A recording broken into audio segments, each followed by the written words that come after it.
नमस्कार मित्रों, स्वागत है आपका हमारे इस चैनल जेके ज्ञान सागर पर। दोस्तों, रामायण की कथा तो आप सभी ने सुनी या पढ़ी ही होगी, जिसमें श्री राम और माता सीता के जीवन से जुड़े पहलुओं को दिखाया गया है।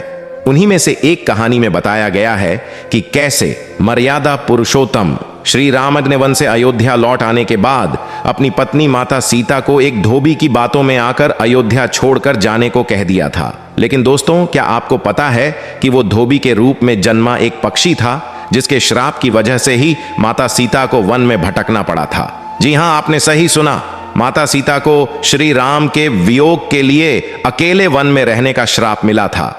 तो दोस्तों, आज हम आपको बताएंगे कि देवी सीता को यह किस पाप की सजा मिली थी जिस कारण उन्हें वन वन भटकना पड़ा। तो दोस्तों, वीडियो बहुत ही इंटरेस्टिंग होने वाली है, इसीलिए वीडियो को पूरा जरूर देखें। और इससे पहले आप इस कहानी में खो जाएं, इसीलिए वीडियो को लाइक और चैनल को सब्सक्राइब भी जरूर कर लें और कमेंट में जय श्री राम लिखना ना भूलें। तो आइए सुनते हैं इस कहानी को। दोस्तों, मिथिला नगरी में एक जनक राजवंश राज करता था। उन्हीं में से एक राजा सीरध्वज थे। एक बार यज्ञ के लिए वो जमीन जोत रहे थे, तभी उसी समय वहां से एक छोटी सी कन्या निकलती है। इस सुंदर कन्या को देखकर राजा को बहुत खुशी हुई और उन्होंने उस कन्या को अपनी पुत्री बना लिया और उसका नाम सीता रखा। सीता धीरे धीरे बड़ी हुई और एक दिन सीता अपनी सहेलियों के साथ बगीचे में खेल रही थीं। तभी वहां उन्हें एक तोते का जोड़ा दिखाई दिया, जो बहुत ही खूबसूरत था। वे दोनों पक्षी एक पर्वत की चोटी पर बैठकर बातें कर रहे थे और एक दूसरे से बोल रहे थे कि पृथ्वी पर श्री राम नाम से विख्यात एक बड़े सुंदर राजा होंगे। उनकी महारानी का नाम सीता होगा। श्री राम सीता के साथ कई वर्षों तक राज्य करेंगे। धन्य हैं वे जानकी देवी और धन्य हैं वे श्री राम। तोते की ऐसी बातें सुनकर सीता ने सोचा कि ये दोनों तो मेरे ही बारे में बातें कह रहे हैं, और अपने मन में सोचने लगी कि इन्हें पकड़कर मैं इनसे अपने जीवन से जुड़ी सारी बातें पूछ सकती हूं। इसीलिए उन्होंने अपनी सहेलियों से उन दोनों पक्षियों को पकड़कर लाने को कहा। उनकी सहेलियां उस पर्वत पर गईं और दोनों पक्षियों को पकड़कर ले आईं। तब माता सीता उन पक्षियों से बड़े ही प्यार से कहती हैं कि तुम दोनों बहुत सुंदर हो, देखो, डरो नहीं, मैं तुम्हें कोई नुकसान नहीं पहुंचाऊंगी। तुम बस मुझे ये बताओ कि तुम कौन हो और कहां से आए हो। श्री राम कौन है और सीता कौन है, तुम्हें उनके बारे में कैसे पता है? तब माता सीता के पूछने पर दोनों पक्षी बताते हैं कि एक बहुत विख्यात महर्षि वाल्मीकि हैं। हम दोनों उन्हीं के आश्रम में रहते हैं। महर्षि ने रामायण नाम का एक ग्रंथ लिखा है, जिसका पाठ उन्होंने अपने शिष्यों को भी कराया है। उन पक्षियों ने सीता को यह भी बताया कि इस ग्रंथ में महर्षि वाल्मीकि ने बताया है कि महर्षि ऋष्यशृंग के द्वारा किए गए पुत्रेष्ठ यज्ञ से प्रसन्न होकर भगवान विष्णु, राम, लक्ष्मण, भरत और शत्रुघ्न ये चार मानव शरीर धारण कर पृथ्वी पर जन्म लेंगे। बड़े होने पर श्री राम महर्षि विश्वामित्र और अपने छोटे भाई लक्ष्मण के साथ हाथ में धनुष लिए मिथिला आएंगे और भगवान शिव जी के धनुष को तोड़कर माता सीता से विवाह करेंगे। फिर उस पक्षी के जोड़े ने कहा, हे सुंदरी, हमने तुम्हें सब कुछ बता दिया, अब हमें छोड़ दो, हम जाना चाहते हैं। उन पक्षियों की बातें सुनकर माता सीता के मन में और भी बातें जानने की इच्छा हुई।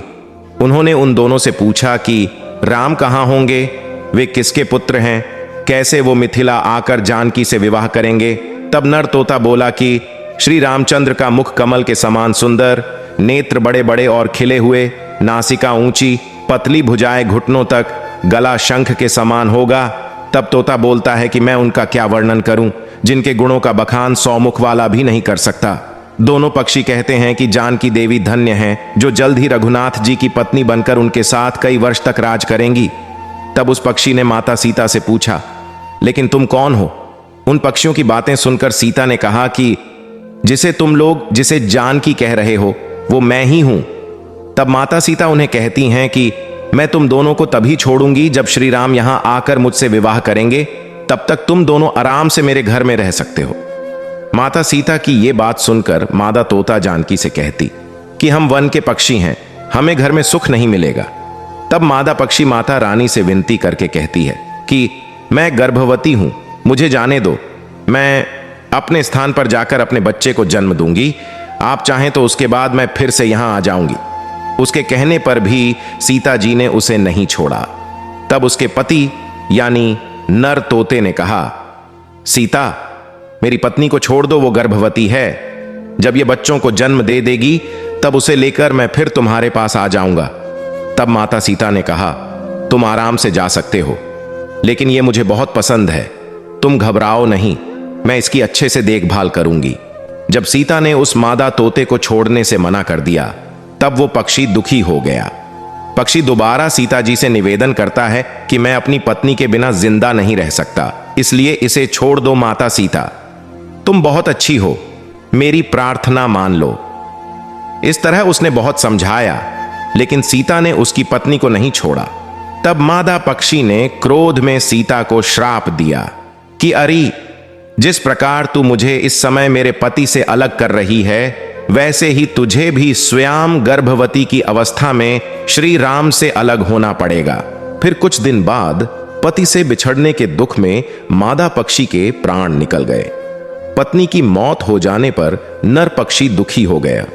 फिर वो सीता जी से बोला कि मैं मनुष्यों से भरी श्री राम की नगरी अयोध्या में जन्म लूंगा। मेरे ही कारण तुम्हें पति के वियोग का दुख उठाना पड़ेगा। ये कहकर वो वहां से उड़ जाता है। कुछ साल बाद उसका जन्म अयोध्या में एक धोबी के घर में हुआ। और जब भगवान श्री राम रावण का वध करके अपने वनवास के 14 वर्ष पूरे करके अयोध्या वापस आए, तभी उस धोबी के कारण ही माता सीता जी का अपमान हुआ और उन्हें अपने पति श्री राम जी से अलग होना पड़ा। उस तोते का श्राप ही सीता जी के पति श्री राम से बिछड़ने का कारण बना। इसीलिए जब माता सीता गर्भवती थीं, तो उन्हें भी पति से दूर वन में रहना पड़ता है। तो दोस्तों, आपने अक्सर लोगों को कहते सुना होगा कि हमें हमारे कर्मों का फल हमें यहीं मिलता है। इस कहानी से यह बात सिद्ध भी हो जाती है कि कर्म के फल से कोई भी नहीं बच सकता, फिर चाहे वो कोई इंसान हो या भगवान राम हो या सीता, सभी को अपने कर्मों का फल भोगना पड़ता है। तो दोस्तों, आशा करता हूं कि यह वीडियो आप लोगों को पसंद आई होगी। तो फिर मिलते हैं जल्द ही एक ऐसे ही वीडियो के साथ। तब तक के लिए नमस्कार मित्रों।